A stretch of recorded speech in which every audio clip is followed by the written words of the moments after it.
오늘 우리가 살펴보는 이 로마서 13장 11절로 14절의 말씀은 초대교회의 위대한 신학자였던 어거스틴의 회심에 결정적인 역할을 했던 말씀입니다. 우리가 잘 아는 대로 어거스틴은 젊은 날 방탕한 나날을 보냈습니다. 17살에 이미 결혼을 하지 않고 여인과 동거하기 시작해서 아이를 낳기도 했습니다.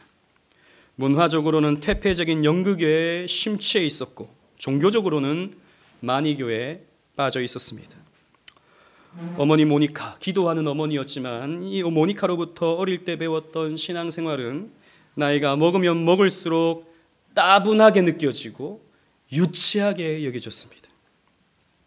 그래서 그는 어머니로부터 받았던 신앙을 내팽개쳐버리고 자기의 육신에 취해서, 자신의 정욕에 취해서 육체가 이끄는 대로 마음껏 살았습니다.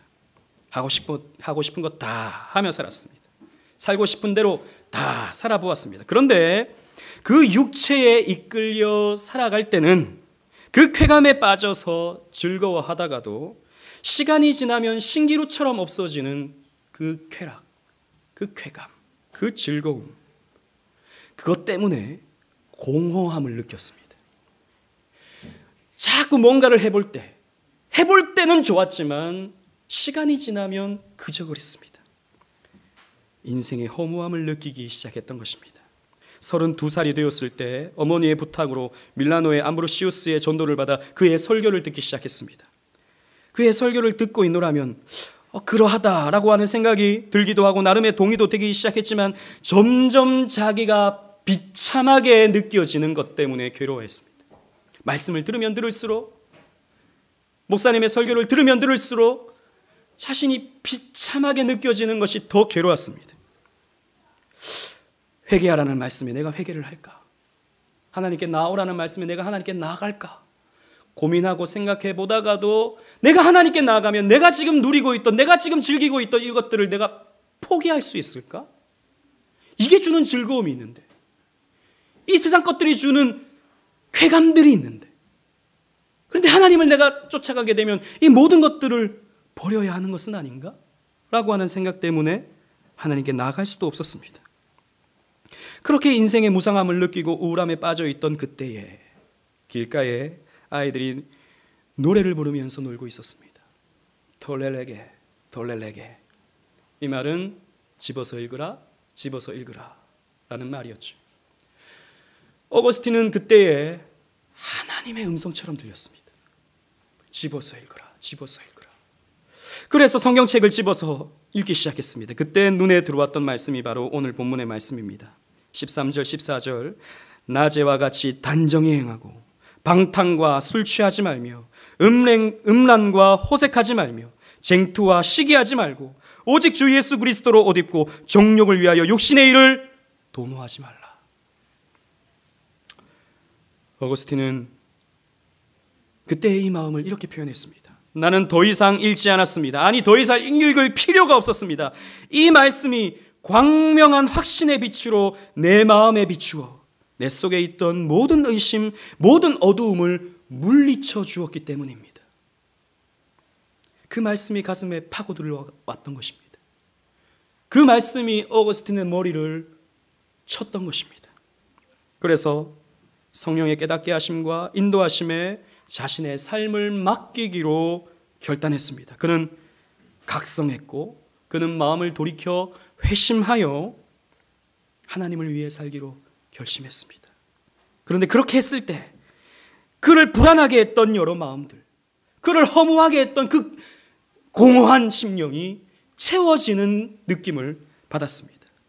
그때 자기를 즐겁게 했던 그 죄악의 그 올무가, 그것이 자기를 짓누르고 있었다는 것을 발견하기 시작했습니다. 그러면서 죄로부터의 해방감을 느끼기 시작했습니다. 죄악의 사슬들이 풀려진 것이죠. 이것은 비단 어거스틴만의 간증이 아닙니다. 기독교 역사 속에서 믿음의 삶을 살았던 모든 자들의 체험이요, 모든 자들의 간증입니다. 특히 우리 개혁신앙을 추구하는 사람들의 모습이기도 합니다. 여러분, 오늘 우리는 종교개혁 503주년을 보내고 있습니다. 여러분, 개혁주의 신앙이 무엇일까요? 여러 가지의 정의들이 있습니다. 수많은 정의들이 있어요. 예, 다 좋은 표현들이고 필요한 표현들이고 다 합당한 정의들입니다. 저는 이런 표현을 좋아합니다. 개혁신앙은 회개하는 신앙이다. 로버트 가프리 목사님은 개혁신앙을 회개하는 신앙이다. 싱클레어 퍼거슨 목사님도 개혁신앙은 회개하는 신앙이다 라고 이렇게 정의를 했는데 저는 마음을 다해 동의합니다. 어떤 경우에 개혁신앙을 자신이 가진 교리적 지식과 성경적 지식으로 다른 사람을 판단하는 데 사용하곤 하는데, 그래서 저 사람은 회개해야 돼, 저 사람은 바른 신앙을 가져야 돼, 저 사람은 거듭나지 않은 사람이야 라고 하는 식으로 다른 사람을 판단하는, 그래서 논쟁거리로 이 개혁신앙을 사용하는 경우들이 있는데, 저는 그런 식의 개혁신앙을 사용하는 것은 복음주의보다 못한 유치한 신앙이라고 생각합니다. 여러분, 개혁신앙은 내가 각성하는 것입니다. 내가 회개하는 것입니다. 성경이 말씀하고 있는 이 하나님의 말씀으로 나를 항상 개혁해가는 것이 개혁신앙입니다. 우리 조국 교회가 개혁돼야 돼, 한국 교회는 바뀌어야 돼. 아니요, 나부터 바뀌면 됩니다. 내가 문제예요. 그래서 우리는 종교개혁 503주년을 맞이하는 우리 오늘, 우리의 신앙을 어떻게 개혁해 갈 것인가, 우리의 개혁신앙을 어떻게 예리하게 할 것인가 생각해 보면서 오늘 이 시간 말씀을 나누고자 합니다. 우리 먼저 읽었지만 11절 12절을 다시 한번 여러분들과 함께 한 목소리로 읽도록 하겠습니다. 11절 12절 말씀입니다. 시작. 또한 너희가 이 시기를 알거니와 자다가 깰 때가 벌써 되었으니 이는 이제 우리의 구원이 처음 믿을 때보다 가까웠음이니라. 밤이 깊고 낮이 가까웠으니 그러므로 우리가 어둠의 일을 벗고 빛의 갑옷을 입자. 아멘. 로마서는 크게 두 부분으로 나눌 수 있습니다. 1장부터 11장까지는 이신칭의에 대한 변론적인 교리적 설명이 표현되어져 있고, 12장부터 16장까지는 그 칭의를 받은, 의롭다 함을 받은 사람들이 어떻게 살아야 할 것인가에 대한 내용이 기록되어져 있습니다. 오늘 우리가 살펴보고 있는 13장도 그리스도인으로서 지켜야 할 삶의 윤리가 설명되고 있는데, 1절로 7절까지는 국가 권세에 대한 성도의 태도가 어떠해야 하는가, 그리고 8절부터 10절까지는 이웃에 대한 성도의 태도, 이웃을 어떻게 사랑해야 하는가에 대한 설명이 기록되어져 있습니다. 이런 맥락에서 사도 바울은 11절에 너희들이 꼭 기억해야 될 또 하나의 진리가 있다라고 또한이라는 말로 오늘 본문의 말씀을 전개합니다. 그리스도인으로서 살아가면서 너희들은 이 시기를 알아야 한다라고 말하고 있다는 것이죠. 이 시기, 헬라어로 카이로스라는 말입니다. 성경에는 시간이라는 표현들이 크로노스 그리고 호라, 이 카이로스 세 가지가 있는데, 이 카이로스 같은 경우에는 결정적인 때, 약속이 이루어지는 때, 핵심적인 순간, 이런 것들을 표현할 때 이 카이로스라는 말이 사용되곤 합니다. 인간에게 가장 중요한 순간이 있다라고 말하고 있는 것이죠. 가장 결정적인 순간이 있다라고 연거푸 설명해 주고 있는 것입니다. 그것은 바로 너희들이 자다가 깰 때다. 이 때라는 말도 카이로스, 반복해서 사용되고 있는 것입니다. 자다가 깨야 할 때다. 이 시기는 자다가 깨야 할 때다라고 말하고 있는 것입니다.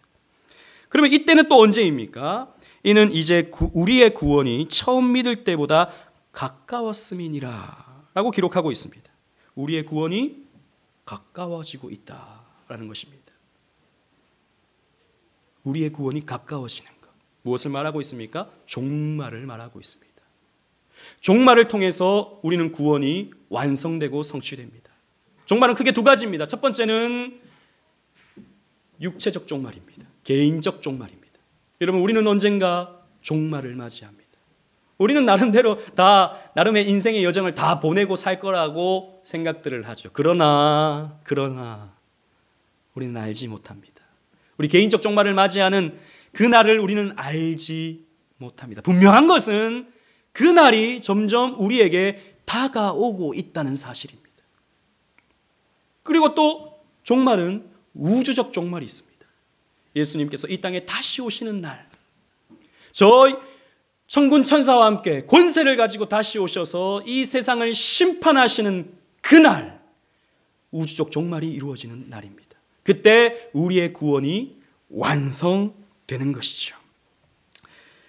종말이 가까웠다. 구원이 가까웠다. 그래서 이 시기를 알아야 하고 너희는 자다가 깨야 할 때다 라고 사도 바울은 말하고 있습니다. 여기에서 밤이 깊고 낮이 가까웠다라고 표현되고 있는데, 여기서의 밤은 죄, 타락, 불신 이런 것들을 표현하는 말로 볼 수 있습니다. 이 세상은 죄로 말미암아 심판받을 때가 가까웠다, 낮이 가까웠다 라고 설명하고 있는 것이죠. 그러니 의롭다함을 받은 성도는 이 종말론적 신앙을 가지고 깨어 있어야 한다 라고 하는 것을 사도 바울은 설명하고 있습니다. 다르게 표현하면 죄의 깊은 잠에서 너희들은 깨어나야 한다라는 말입니다. 여러분, 죄의 본성을 가지고 있는 우리들은 죄를 좋아합니다. 목사님, 저는 저 죄 싫은데요. 어떻게 하면 죄를 좀 짓지 않을까 늘 고민하고 있고 죄를 이겨내려고 애쓰고 있는데요. 예, 잘하고 있는 것이고 필요한 것입니다. 그러나 우리의 본성 깊숙한 곳에는 죄를 사랑하는 본성이 우리에게 있어요. 마치 여름철 하루살이들이 불을 향해서 무의식적으로 달려드는 것처럼, 그 몸의 근육이 수축되어서 불을 향해서 달려드는 것처럼 우리 심령이 죄를 향해서 늘 달려가고 싶은 마음이 머물러 있는 것입니다. 그래서 인간은 죄를 향하고 죄에 머물러 있기를 바라고 죄를 탐닉하기를 좋아합니다. 우리 모두가 그러합니다. 그래서 우리 안에 있는 죄의 본성이 의로우신 하나님에게 우리가 머물러 있게 하기보다 죄악이 가득한 이 세상에서 우리의 말초신경을 자극하여 잠깐의 쾌락을 주는 이 타락한 세상에서 머물러 있게 만드는 것입니다. 죄라고 하는 것은 어떻게 보면 수면제와 비슷합니다. 여러분, 제가 예전에 어떤 다큐를 보았었는데 졸피뎀이라고 하는 수면제가 있어요. 근데 이 수면제가 무서운 것은 과다 복용하면 환각작용이 일어나는 것입니다. 그래서 무의식 상태에서, 수면 상태에서 다른 사람과 전화를 해서 통화를 하고 편의점에 가서 물건을 사기도 하고 심지어 운전을 하기도 합니다. 그런데 깨고 나면 아무런 기억이 나지 않아요. 죄가 비슷합니다. 쾌락이라고 하는, 정욕이라고 하는 수면제를 다량으로 우리가 복용하게 되면 죄가 우리를 마구마구 이끌어갑니다. 내가 무엇을 하는지 알지 못합니다. 방탕하고 음란하고 미움하고 시기하고 그러한 삶을 살아가도 내가 죄를 짓고 있다라고 하는 생각을 하지 못하는 것이죠. 영적인 깊은 잠에 빠져서 죄인지를 자각을 못하는 것입니다. 여러분, 죄가 무엇입니까? 여러분, 죄가 무엇이죠? 죄라고 하는 것은 도둑질, 거짓말, 교회 봉사에 소홀하는 것, 이런 것들이 죄입니까? 아니요. 죄라고 하는 것은 본질적으로 하나님을 향해야 할 우리의 마음이 세상에 빼앗기는 것이 죄입니다. 하나님에게 드려야 할 우리의 마음이 세상에 분산되어서 이런 일로 저런 일로 바빠하며 하나님의 마음을 잃어버리는 것이 죄입니다. 다르게 표현하면 사탄과 마귀에게 마음을 빼앗기는 것이죠. 좋게 얘기해서 세상이지, 공중곳에 잡은 마귀와 사탄에 의해서 우리의 마음이 빼앗기는 것입니다. 그래서 우리는 이 죄가 우리의 마음을 빼앗아가고 하나님을 향한 마음을 잃어버리게 만드는데 우리는 그것을 방치하기가 너무 쉽습니다. 왜 방치합니까? 죄 안에 살 때 편안하기 때문이죠. 죄 안에 살 때 즐겁기 때문입니다. 거듭난 성도라도 죄 안에 살 때 한편으로는 내가 이래도 되나 싶지만 또 한편으로는 죄가 주는 잠깐의 즐거움 때문에 안주해버립니다. 믿음으로 살려고 하면, 하나님을 위해서 살려고 하면 이 죄와 싸워야 하는데 싸우려면 너무 피곤해요. 여러분 경험해 보셨을 것입니다. 싸우려고 하면 너무 힘들어요. 그래서 싸움을 포기합니다. 대부분의 사람들이 그러합니다. 싸움을 포기합니다. 그냥 방관합니다. 마귀가 내 마음을 빼앗아가고 있는데 방관합니다. 우리는 거기에 익숙해져 있다는 사실을 여러분들이 아셔야 합니다. 그래서 우리는 잠이 듭니다. 여러분, 우리의 영혼이 왜 이렇게 잠들어 있는지 아십니까? 왜 우리의 영혼이 이렇게 메말라 있는지 아십니까? 피폐해져 있는지 아십니까? 방치하고 있기 때문입니다. 여러분들의 영혼을 한번 솔직히 보십시오. 여러분들의 영혼을 들여다보십시오. 과연 여러분들의 영혼은 괜찮으십니까? 여러분들의 영혼은 건강하신가요? 저는 교회를 다니고 있고 이런 코로나 중에도 예배에 참석하고 있고 저는 열심으로 하고 있는데 저는 그것을 묻는 것이 아닙니다. 여러분들의 영혼이 건강하신가? 괜찮으신가? 우리는 잠들어 있는지 모르겠습니다. 잠들어 있는 것은 아닌지 모르겠습니다. 잠들어 있던 5 처녀에게 예수님은 이렇게 말씀하십니다. 마태복음 25장 11절로 13절 주보에 있는 말씀입니다. 제가 읽어보겠습니다. 그 후에 남은 처녀들이 와서 이르되 주여 주여 우리에게 열어주소서. 대답하여 이르되 진실로 너희에게 이르노니 내가 너희를 알지 못하노라 하였느니라. 그런즉 깨어있으라. 너희는 그날과 그때를 알지 못하느니라. 우리는 예수님이 다시 오시는 날이 멀었겠지. 내가 이 육신의 장막을 벗을 때는 아직 시간이 많이 남아있겠지. 그래서 우리는 좀 더 자자, 좀 더 눕자. 우리는 생각하는지도 모르겠습니다. 그런데 그렇게 되면 심판을 피할 수가 없다라는 것이죠. 그래서 우리는 깨어 있어야 한다. 그래서 우리는 각성해야 한다.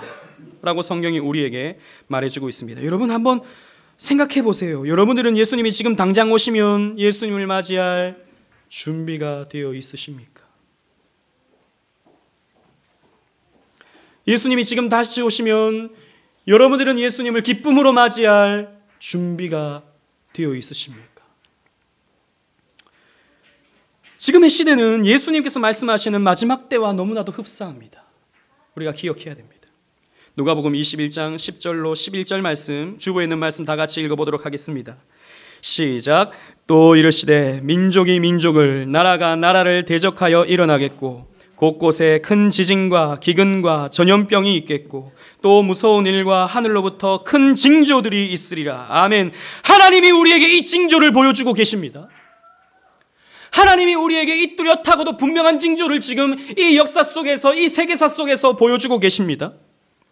그래서 우리에게 깨어 있을 것을 명령하시는데 오늘날 이 시대의 성도들은 더 깊은 잠을 자고 있는지도 모르겠습니다.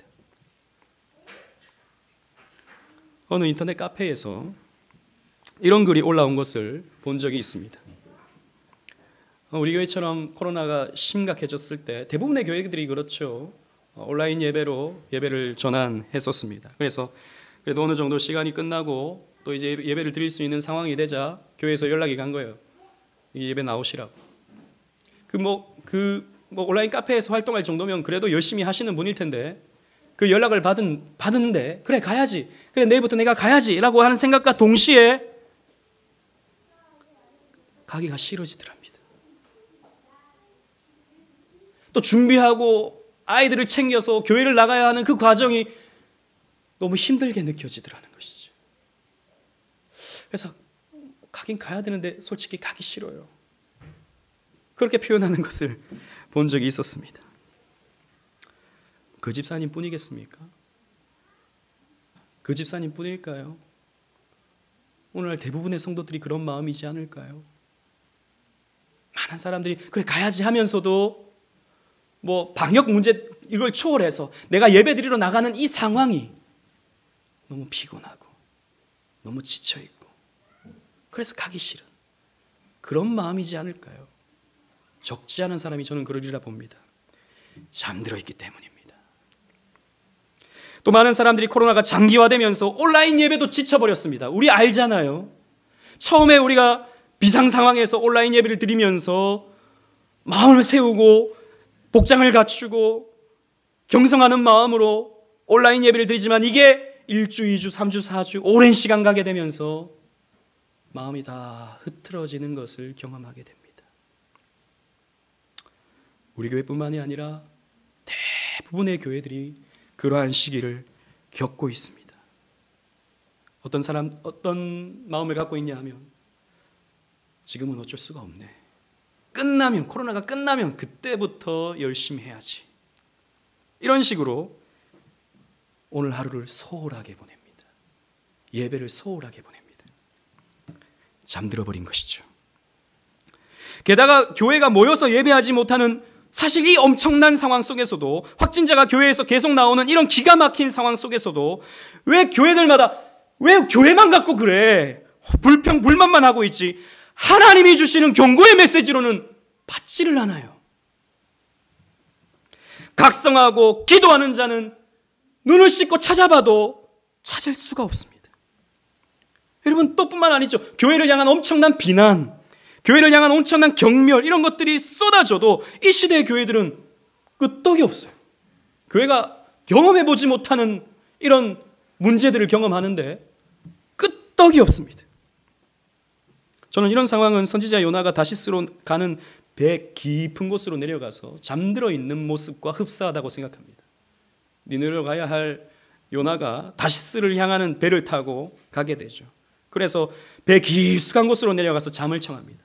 밖에서는 풍랑이 일고 난리가 났는데도 불구하고 깊은 잠을 자고 있습니다. 그러자 선장이 요나를 찾아와서 요나를 흔들어 깨웁니다. 요나서 1장 6절 말씀 제가 읽어보겠습니다. 선장이 그에게 가서 이르되 자는 자여 어찌미뇨 일어나서 내 하나님께 구하라. 혹시 하나님이 우리를 생각하사 망하지 아니하게 하시리라 하니라. 요나야, 네가 왜 자고 있느냐? 네가 어찌하여 자고 있느냐? 너 하나님 믿는 사람 아니냐? 그러면 지금 이렇게 풍랑이 일어서 배가 뒤집힐 지경이 되었으면 네가 하나님께 기도해서 하나님의 긍휼을 구해야 되지 않겠느냐? 그런데 어찌하여 너는 이렇게 자고만 있느냐? 불신자 선장이 믿는 요나를 깨우고 기도하라고 말합니다. 여러분, 세상 사람들의 저 외침, 예수 안 믿는 사람들의 저런 비난들이 우리 보고 기도하라고, 우리 보고 깨어서 경성하라고 주는 이 선장의 메시지와 같지 않습니까? 그럼에도 불구하고 우리는 못 들은 척합니다. 화만 잔뜩 나 있어요. 왜 교회만 갖고 그래? 왜 교회만 갖고 그래? 하나님이 우리에게 사인을 주시고 하나님이 우리에게 깨어 있으라고 여러 가지의 징조들을 보여주시는데 흥분만 하고 있다는 것이죠. 사도 바울은 그래서 우리에게 깨어 있으라 라고 권면을 주고 있는 것입니다. 그래서 그러므로 우리가 어두움의 일을 벗고 빛의 갑옷을 입자라고 사도 바울은 권면을 하고 있습니다. 여러분, 이 빛의 갑옷은 무엇을 의미하는 것입니까? 이 빛의 갑옷은 말씀의 갑옷일 것입니다. 기도의 갑옷일 것입니다. 경건의 갑옷, 하나님의 뜻을 추구하는 방향의 갑옷이 될 것입니다. 특별히 이 옷을 갑옷이라고 굳이 표현하였는데, 여러분, 갑옷이라고 하는 것은 전쟁에서 싸울 때 입는 옷이죠. 여러분, 우리는 잠들어 있는 것이 아니라 싸워야 합니다. 기도로 싸워야 합니다. 말씀으로 싸워야 합니다. 경건한 믿음의 삶으로 싸워야 합니다. 싸우지 않으면 우리는 오히려 마귀에 의해서 정복당하기 때문이죠. 여러분, 피곤하지만 일어납시다. 피곤하지만 각성합시다. 그래서 전장에 나가서 함께 싸웁시다. 기드온의 용사들이 피곤하나 따르며 라고 했던 것처럼 우리도 피곤하지만 일어나서 싸웁시다. 왜? 시기가 가까웠습니다. 지금은 자다가 깰 때입니다. 우리의 구원이 다가오고 있습니다. 그리고 사도 바울은 거기에 머무르지 않습니다. 깨어나는 것에서 머물러 있기를 바라지 않습니다. 더 나아가기를 바랍니다. 13절 14절 말씀 우리 다 같이 한번 본문을 읽어보도록 하겠습니다. 13절 14절입니다. 시작. 낮에와 같이 단정히 행하고 방탕과 술 취하지 말며 음란과 호색하지 말며 쟁투와 시기하지 말고 오직 주 예수 그리스도로 옷 입고 정욕을 위하여 육신의 일을 도모하지 말라. 아멘. 바울은 성도가 잠에서 깨어남에서 머물지 말고 더 나아가서 실천할 수 있는 어떤 방향들을 제시해 주고 있습니다. 그래서 낮에와 같이 단정히 행하라 라고 명령하고 있습니다. 낮이라고 하는 것은 빛이 비치는 시간이죠. 빛은 하나님의 속성입니다. 그래서 낮은 빛의 삶, 하나님 안에서의 삶, 거룩한 삶을 말할 것입니다. 그러면서 바울은 우리가 버려야 할 어둠의 행위에 대해서도 언급하고 있습니다. 연결되는 두 단어를 묶어서 강조하듯이 우리가 버려야 할 것들을 설명하고 있는데요. 먼저 방탕과 술 취하지 말며라고 했습니다. 이것은 절제 없이 육체를 위해 먹고 마시는 것을 경고하는 말입니다. 그리고 여기서 방탕이라는 말은 헬라어로 보면 비스듬히 눕다라고 하는 뜻을 가지고 있는 단어이기도 합니다. 비스듬히 누워서. 여러분 옛날 고대 시대의 로마 사람들은 비스듬히 누워서 밥을 먹고 비스듬히 누워서 대화를 나누는 그런 시간들을 보냈었죠. 방탕이다라는 것이죠. 우리 그리스도인들은 바로 일어나서 바른 자세를 가지고 살아가야 하는데 비스듬히 눕고 여기 치우쳐져서 생활하고 치우쳐져서 길을 걸어가는, 이건 방탕한 것이다 라는 것입니다. 정로를 가지 않는 방탕한 것입니다. 해야 할 일을 하지 않고 육체의 만족과 유익을 위해서 물질과 시간을 낭비하는 것, 방탕한 일이다 라는 것입니다. 그리고 음란과 호색하지 말며 그랬습니다.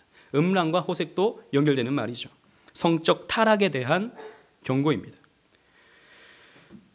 순수한 사랑을 왜곡시키고 하나님이 주신 아름다운 가정을 파괴하는 무서운 죄를 너희들은 버려버려라 라고 명령하는 것이죠. 그리고 쟁투와 시기하지 말고, 쟁투와 시기, 이것도 인간관계에서의 갈등, 문제, 이런 것들을 너희들이 버려야 한다라고 하는 것을 명령하고 있습니다. 이러한 죄들은 로마 시대에 굉장히 흔했던 죄들입니다. 로마 시대에 팍스 로마나를 보내면서 로마는 굉장히 부요해졌습니다. 온 제국을 정복하고 또 거기에 대한 전리품을 로마에 집중시킴으로 말미암아서 로마는 차고 넘치는 풍요의 시대를 경험했습니다. 그래서 로마 귀족들은 하루에 3끼가 아니라 5끼를 먹었습니다. 먹다 새로운 술 먹다 마시다 하다 취해서 시간을 보내다가 또 새로운 것을 먹고 싶어서 닭깃털을 목으로 넣어서 그것을 다시 토해내서 또 새로운 것을 먹었습니다. 정말이지 방탕한 그런 모습이었습니다. 또 육체의 정욕을 위해서 온갖 성적인 타락으로 그들은 달려갔습니다. 주인이 여자 노예를 겁탈한 일은 너무나도 일상적인 일이 되었고, 공중 목욕탕에서는 남녀가 벌거벗은 채 혼욕을 하며 퇴폐적인 성적 쾌락을 즐기는 일들이 허다했었습니다. 지금 우리가 상상해봐도 정말이지 성적으로 타락한 시대가 로마 시대였습니다. 또 평민들마저 로마의 신을 섬긴다는 핑계로 접신녀와 성관계를 맺는 것이 그들의 하나의 문화였고 종교 생활이었습니다. 그러한 죄들로부터 너희들은 떠나라, 벗어버리라 라는 것이죠. 또 인간관계가 타락했었습니다. 그들은 검투장에서 그 검투 노예들이 서로를 죽이는 그런 것들을 보면서 쾌제를 불렀습니다. 그런 것들을 즐거워했어요. 피를 흘리고 난자하게 죽어가는 그 모습을 즐겨했습니다. 그리고 로마 시대의 권력투쟁과 도를 넘어선 파벌의식으로 서로가 서로를 암살하는, 그래서 왕은 매일마다 누구에게 죽임을 당할지 두려워서 떨 수밖에 없는 그런 시대를 로마 시대가 보내었던 것이죠. 서로가 서로를 믿지 못했습니다. 근데 로마 시대의 이 사람들은 이게 죄인 줄 몰랐어요. 그게 그냥 대부분의 사람들이 살아가기 때문에 괜찮은 삶인 줄로 알았던 것입니다. 그런 로마의 타락해버린 문화를 보면서 사도 바울은 오직 주 예수 그리스도로 너희들은 옷 입어야 한다. 정욕을 위하여 육신의 일을 도모하지 말라라고 권면하고 있습니다. 여러분, 옷은 정체성과 신분을 표현해 주는 것이죠. 즉 사도 바울은 너희들은 로마 안에서 살아가고 있지만 너희는 로마에 속한 사람이 아니다 라고 하는 것을 가르쳐 주는 것입니다. 너희의 신분은 로마인이 아니라 진정한 신분은 너희들은 그리스도인이다. 너희들은 하늘나라의 시민들이다. 너희들은 저 로마 사람과는 달라야 한다. 어둠의 일을 벗어버리고 그리스도로 옷 입어라 라고 권면하고 있는 것입니다. 다르게 표현하면 너희들은 방향을 돌이켜야 한다라는 것이죠. 저 로마 사람들이 걷고 있는 저 탐욕과 어두움의 길을 너희들은 벗어나서 방향을 돌이켜서 그리스도를 향해서 믿음의 길을 너희들은 걸어가야 한다 라고 권면하는 것입니다. 여러분, 이렇게 돌아섬을 회심이라고 부르는 것입니다. 여러분, 회심에는 크게 2가지의 회심이 있습니다. 첫 번째는 존재론적 회심이 있습니다. 이것은 처음 예수를 믿게 되면서 이전에 알던 세상과 즉 나의 죄를 아무렇지 않게 짓고 살아가던, 그래서 세상의 만족과 유익만을 위해서 살아가던 나에게서 돌아서서 이제는 완전히 방향을 바꾸어서 하나님의 영광을 위해서 살겠다고 방향을 바꾸는 것이 존재론적 회심이죠. 두 번째는 성화론적 회심이 있습니다.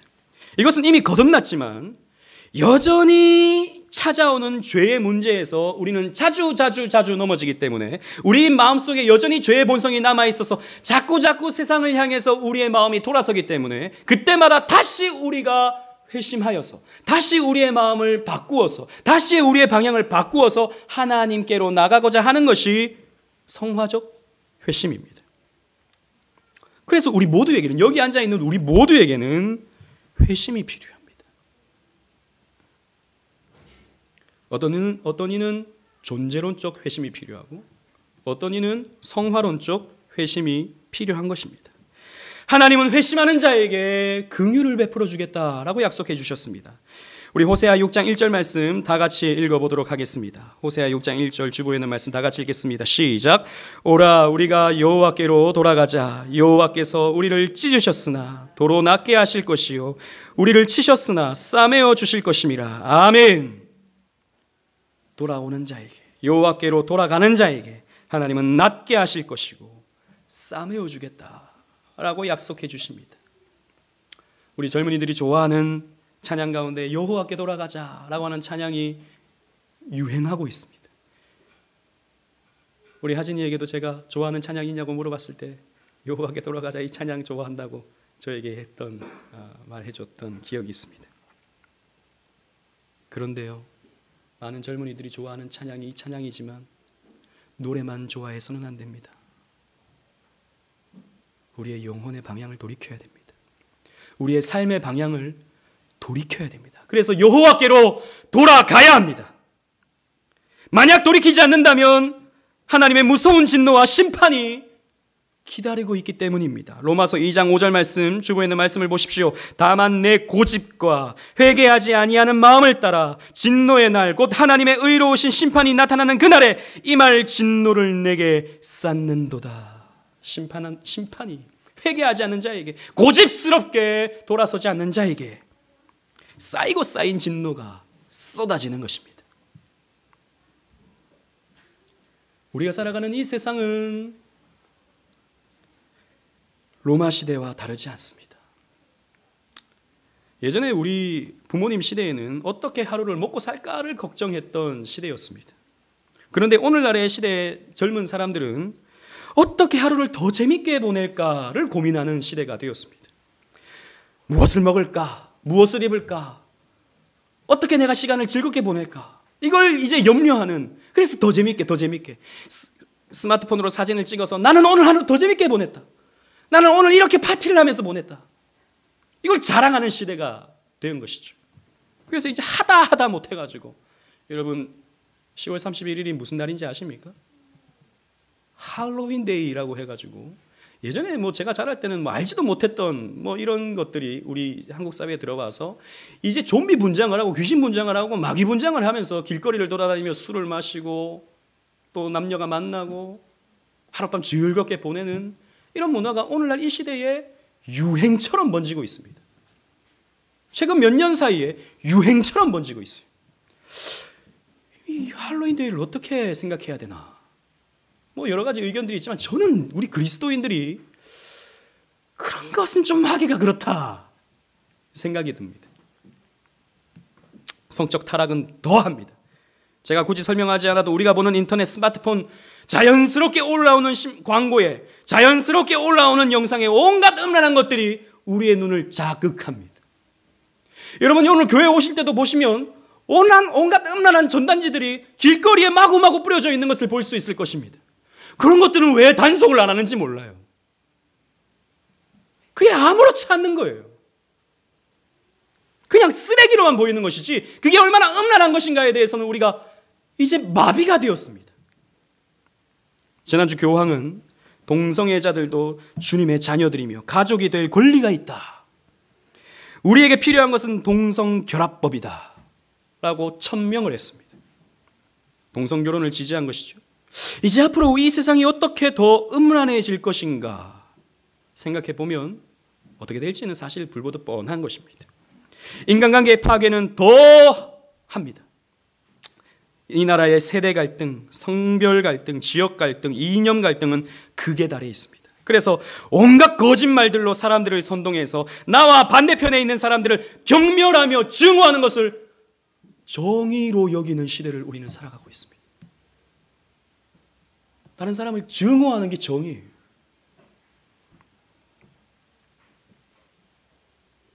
문제는 세상이야 그렇다 치지만 그리스도인이라 말하는 우리조차도 이런 세상의 흐름에 알게 모르게 휩쓸려 가고 있는 형국입니다. 이런 정욕적인 문화, 육체적인 문화에 우리는 은근히 중독되고 있는 현실입니다. 여러분, 우리 오늘날 또 너무너무 바쁘잖아요. 너무너무 바빠요. 우리 어른들은 돈을 벌기 위해서 너무너무 바쁘고 우리 학생들은 공부 때문에 너무너무 바쁩니다. 그래서 우리의 입에 달고 사는 말이 지금은 너무 바빠요. 지금은 할 일이 너무 많아요. 그러면서 동시에 하나님의 일은 조금 더 나중에, 경건의 삶은 조금 더 여유가 생기면, 이렇게 말하는 것이 우리의 입술에 너무 익숙한 것이 아닌가 생각이 듭니다. 우리는 세상에 너무 즐길 것이 많고 세상 문화에 너무나도 찌들어서 우리는 너무나도 바쁜 것이 아닌지 생각이 드는 것입니다. 이런 자들에게 우리 주님께서 말씀하십니다. 누가복음 12장 20절 말씀에 하나님은 이르시되 어리석은 자여 오늘 밤에 내 영혼이 도로 찾으리니 그러면 내 준비한 것이 누구의 것이 되겠느냐. 바빠서 할 일이 많아서 지금은 내가 이걸 해야 되기 때문에 그렇게 바쁜 사람들에게 내 영혼이 오늘 하나님께 부름을 받는다면 네 준비한 것이 누구의 것이 되겠느냐 말씀하는 것입니다. 여러분, 권면합니다. 빛을 향해서 방향을 돌이키십시오. 생명을 향해서 여러분들의 방향을 돌이키십시오. 그 방탕과 음란과 쟁투로부터 여러분들 돌아서십시오. 지금은 아니라고 하지 마십시오. 바로 지금 여러분들이 회복되고 새로워져야 됩니다. 우리 사랑하는 자녀들은, 우리 젊은이들은, 또 온라인 예배로 참여하는 여러분들은 이러한 우리의 바쁨, 우리의 이러한 현실 속에서 내 영혼이 나도 모르게 세상을 향하여 끌려가고 있는지 여러분 잘 살펴보셔야 됩니다. 살펴보지 않는다면 우리는 마냥 끌려가게 되는 것이고 그렇게 되면 우리는 조금씩 더 강팍해지게 되는 것입니다. 청교도 토마스 와스는 이런 말을 했습니다. 얼음은 오래 얼릴수록 더 깨뜨리기가 어렵다. 이처럼 회개를 미루면 죄는 더 강해지고 마음은 완악해진다. 여러분, 그렇죠. 얼음은 얼릴수록 더 단단해져서 깨기가 힘듭니다. 회개를 이렇게 미루면 우리의 영혼은 더 강팍해집니다. 더 강팍해져요. 바쁘다는 말 하지 마십시오. 할 일이 많다라는 말 하지 마십시오. 여러분들에게는 지금 생명이 필요하고 은혜가 필요하고 말씀이 필요하고 기도가 필요합니다. 돌아서십시오. 사랑하는 성도 여러분, 잠을 자고 있을 때는 자기가 잠을 자고 있는지를 모르죠. 꿈을 꾸면서도 이게 수면 중에 꾸는 꿈이라고 생각을 못합니다. 영적인 잠도 똑같습니다. 잠이 들어있는데 자기는 잠들어 있는지 모릅니다. 지극히 정상적인 삶을 살아가고 있는 줄로 착각하는 것입니다. 그리고 잠이라고 하는 것은 깨기가 싫죠. 우리 젊은 분들은 새벽잠이 많잖아요. 아침에 일어나야 되면 일어나는 게 너무너무 힘듭니다. 마찬가지예요. 일어나는 게 너무 힘듭니다. 영적인 잠에서 깨어나는 것 너무너무 힘듭니다. 하지만 그렇다고 해서 잠들어 있으면 어떻게 되는 것입니까? 베드로전서 8장 8절에 근신하라 깨어라 너희 대적마귀가 우는 사자와 같이 두루다니며 삼킬 자를 찾나니 잡아먹히는 것입니다. 잠들어 있으면 잡아먹히는 거예요. 그래서 여러분, 깨어나십시오. 그래서 여러분, 여러분들의 방향을 돌이키십시오. 여러분 교회 생활을 더 열심히 하고 여러분 교회에서 더 많은 봉사를 하는 말이 결코 아닙니다. 여러분 하나님께로 돌아서라는 말입니다. 하나님께로 나아가라는 말입니다. 교회 안에 오랜 시간이 있다 하더라도 하나님과 관계없는 사람들도 많아요. 돌이켜서 하나님을 찾으라는 말입니다. 하나님께로 나아가야 하는 것입니다. 어거스틴처럼 말입니다. 마틴 루터처럼, 존 버년처럼, 사도 바울처럼 이 하나님의 말씀에 깨어 경성하여 도래할 천국을 준비하고 거룩의 삶을 살아갈 수 있는 우리 모든 성도님들 되시기를 주님 이름으로 축원합니다. 아멘.